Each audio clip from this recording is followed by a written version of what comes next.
Bismillahirrahmanirrahim, alhamdulillahi rabbil alamin. On poursuit l'explication de tafsir simplifié de Juz Amma. Et nous sommes arrivés à Surat Quraysh.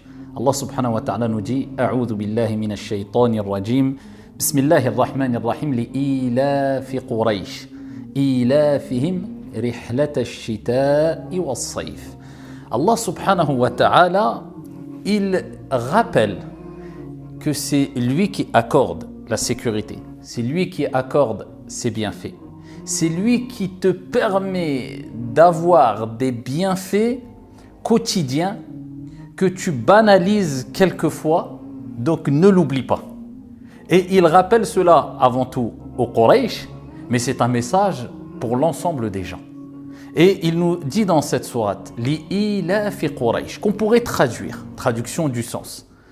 C'est à cause ou c'est pour ce pacte donc qu'ont eu les Quraysh, qu'ont mis en place les Quraysh. Ou alors, on pourrait traduire par, et cela est plus peut-être précis, c'est pour la bonne relation des Quraysh avec les autres peuples, les autres tribus, ceux qui vivent autour d'eux. Qu'Allah subhanahu wa ta'ala les a sauvés, entre autres, contre Abraha et son armée lorsqu'ils ont voulu détruire la Mecque. Alors, quelle relation entre cette sourate Quraysh et la sourate qui la précède, qui est sourate Al-Fil, qu'on a déjà expliqué brièvement? Eh bien, les savants ont dit qu'ils sont très liés. C'est comme si Allah subhanahu wa ta'ala disait aux Quraysh et à l'ensemble des gens à travers cette sourate-là, c'est pour cela qu'Allah subhanahu wa ta'ala, entre autres, vous a sauvé et vous a donné le secours et la victoire contre Abraha et son armée, la fameuse histoire avec l'éléphant, lorsqu'ils ont voulu détruire la Kaaba. C'est pour cela que je vous ai secouru, afin que vous ayez une bonne relation avec les autres tribus, avec les gens autour de vous, afin que le pacte se renforce, la stabilité se renforce, la sérénité se propage. Li-ilafi Quraysh. Pourquoi? Alors quand on dit li-ilaf, il faut savoir, al-ilaf vient de la racine al-lafa, ou bien ya'lafu, ou et aussi plutôt ya'lafu. Allah Azza wa Jal dit dans le Coran, al-lafa bayna qulubihim. Qu'est-ce que ça veut dire alors? Quelque part aussi, ilaf, al-ilaf, c'est le fait de rassembler. Allah Azza wa Jalla a uni, a rassemblé leur cœur. Et ya'lafu veut dire le fait de s'habituer à faire une chose avec une certaine aisance, facilité, de sorte que quelquefois on banalise la chose. Et ces deux termes et ces deux racines-là, ces deux significations ou ces significations qui se rapprochent sont importantes pour comprendre le texte. Donc ici Allah Azza wa Jalla, il dit c'est pour cela que ça commence de manière de manière assez incompréhensible, pas parce qu'Allah n'est pas clair, hasha lillah, kitabun mubin, Allah Azza wa Jalla il a descendu un livre clair, mais de par notre manque de compréhension. Mais quand on comprend ici le pourquoi de ce début, eh bien on dit subhanallah, gloire à Allah subhanahu wa ta'ala. Donc Allah Azza wa Jalla a lié quelque part Surat Al-Fil avec Surat Quraysh. Encore une fois, donc maintenant qu'on comprend mieux les termes, c'est comme si Allah dit « Je vous ai sauvé, entre autres, pour que li-ilafi Quraysh » à cause du pacte des Quraysh, à cause ou pour cette bonne relation, ici avoir cette bonne relation avec les gens qui vous entourent et éviter bien sûr des problèmes, des conflits, des guerres. Li-ilafi Quraysh, ilafihim rihlata ash-shita'i was-sayf, afin que aussi vous puissiez voyager facilement, shita'i was-sayf, que ça soit en hiver ou bien en été. Et ils avaient l'habitude de voyager, d'accord, que ce soit au Yémen ou en Syrie, en hiver ou en été, pour ici les transactions commerciales aussi. Et donc Allah subhanahu wa ta'ala, de par ce secours-là qu'il leur a octroyé contre Abraha, ils ont gagné encore plus de respect, encore plus ils se sont renforcés encore plus, ce qui leur a permis d'acquérir un statut encore plus fort, plus noble, et ils se sont fait encore plus, comme j'ai dit précédemment, respecter, donc ce qui a apporté plus de stabilité.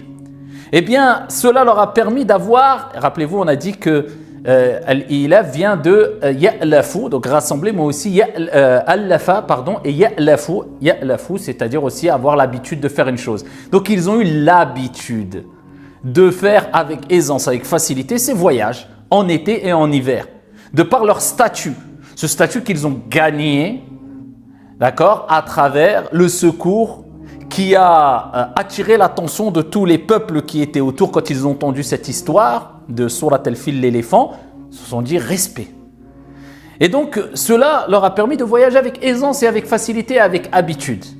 Mais par contre, Allah Azza wa Jalla leur rappelle, et nous rappelle à nous, il vous a donné la victoire, le secours, contre Abraha et son armée qui voulait détruire la Mecque. Eh bien, il a renforcé les liens avec les peuples qui étaient autour de vous. Il vous a donné encore plus, il vous a fait gagner encore plus en termes de force, de respect. Et ici, il vous a permis de voyager dans la sécurité, dans la quiétude. Et al-amn, la sécurité n'a pas de prix. C'est pour cela que celui qui compromet à une stabilité ou une sécurité dans un pays fait partie de ahlul fitan, les gens qui sèment le trouble, les troubles. Et l'islam n'a jamais appelé à semer le trouble, à l'anarchie, à la rébellion, mais plutôt l'islam aspire et nous appelle à faire tout en sorte pour qu'il y ait stabilité, quiétude et sérénité, car ça n'a pas de prix. Et on voit encore aujourd'hui, regardez autour de nous ce qui se passe, et on voit que la sécurité, vivre en sécurité dans un endroit, ça n'a pas de prix. Et donc Allah Azza wa Jalla leur a dit لإيلاف قريش إيلافهم رحلة الشتاء والصيف. Donc par reconnaissance فليعبدوا رب هذا البيت, qu'ils adorent le Seigneur de cette maison sacrée, la Kaaba. Donc c'est comme si Allah Azza wa Jalla nous disait, donc le fait que vous avez gagné en notoriété, en respect, le fait que vous avez été secouru, le fait qu'Allah Azza wa Jalla vous a permis d'avoir des bonnes relations avec votre entourage, le fait qu'Allah subhanahu wa ta'ala vous ait permis d'avoir cette habitude de voyager pour des transactions commerciales ici et là, eh bien ne doit pas vous faire oublier la reconnaissance envers celui qui vous a accordé tout cela. Et c'est qui? فَلْيَعْبُدُوا رَبَّ هَذَا الْبَيْتِ, qu'ils adorent le Seigneur de cette maison sacrée, Allah. Car celui qui t'a donné peut te reprendre. Et le fait d'avoir des bienfaits, comme la sécurité, comme la sérénité, vivre en tranquillité, la bonne santé, l'argent, eh bien tous ces bienfaits, on a tendance à les banaliser. Et regardez, Allah il dit لإيلاف قريش إيلافهم رحلة الشتاء والصيف. إيلافهم, on avait rappelé, al-ilaf renvoie aussi par l'habitude. Quelque part, le fait d'avoir l'habitude de faire une chose et peut-être de banaliser cette chose. Parce que quand on fait une chose facilement, de manière répétée, ou qu'on a un bienfait quotidien, ici, à force, on a tendance à le banaliser puisqu'il est facile, il est accessible. Eh bien, la banalisation ne doit pas te pousser à être ingrat envers ton Seigneur tabaraka wa ta'ala. Et ô combien de fois nous sommes tombés dans l'ingratitude parce qu'on a tellement banalisé, car on a des bienfaits avec aisance, avec facilité, ça devient habituel, ça devient trop normal.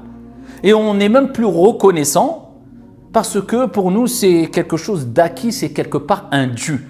Ne serait-ce que le fait de respirer, le fait d'avoir une bonne santé, le fait d'avoir du goût, le fait de voir, le fait d'entendre, le fait de pouvoir se déplacer, le fait d'avoir par exemple une famille, d'avoir des biens, le fait d'avoir la possibilité d'apprendre facilement, accessibilité, etc., etc. Beaucoup de bienfaits. On a cette habitude et on est pris dans le piège de l'habitude et ce qui nous pousse à la banalisation et ce qui quelquefois nous pousse à l'ingratitude. Donc Allah Azza wa Jalla nous rappelle quelque part, ne soyez pas ingrats.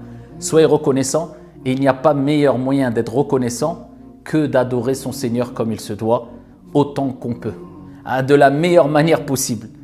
فَلْيَعْبُدُوا رَبَّ هَذَا الْبَيْتِ. Et n'oublie pas, الَّذِي أَطْعَمَهُم مِّن جُوعٍ وَآمَنَهُم مِّن خَوْفٍ, car c'est lui qui les a nourris contre la faim et rassurés, préservés contre la peur. Et il nous rappelle, à travers le rappel qu'il fait avant tout au Quraysh, que vous étiez dans une situation difficile. Allah vous a ouvert les portes, il vous a tout donné. Mais c'est lui qui vous a préservé de la faim et c'est lui qui vous a préservé de la peur. Donc c'est comme s'il disait, eh bien, je peux reprendre ce que je vous ai donné aussi facilement que je vous ai donné ces choses-là et ces bienfaits-là. Donc attention, soyez reconnaissants envers Allah subhanahu wa ta'ala. C'est pour cela que le croyant, il a l'habitude toujours de vivre avec cette reconnaissance, ne serait-ce qu'à travers, bien sûr à travers une reconnaissance intérieure du cœur, sincèrement, mais aussi à travers la langue en répétant souvent Alhamdulillah. Même quand tout va mal, comment tu vas? Alhamdulillahi ala kulli hal. Je vais bien, Alhamdulillah. Louange à Allah, plutôt, louange à Allah dans toute situation. Car même quand ça va mal, c'est peut-être un bien, c'est un rappel, c'est un signe, c'est peut-être un message d'Allah Azza wa Jal et le croyant se doit d'être reconnaissant dans toute situation. Et se rappeler que tout vient d'Allah, donc on demande à Allah et on est reconnaissant envers Allah subhanahu wa ta'ala à travers l'adoration, à travers la reconnaissance sincère du cœur, de la langue et des actions.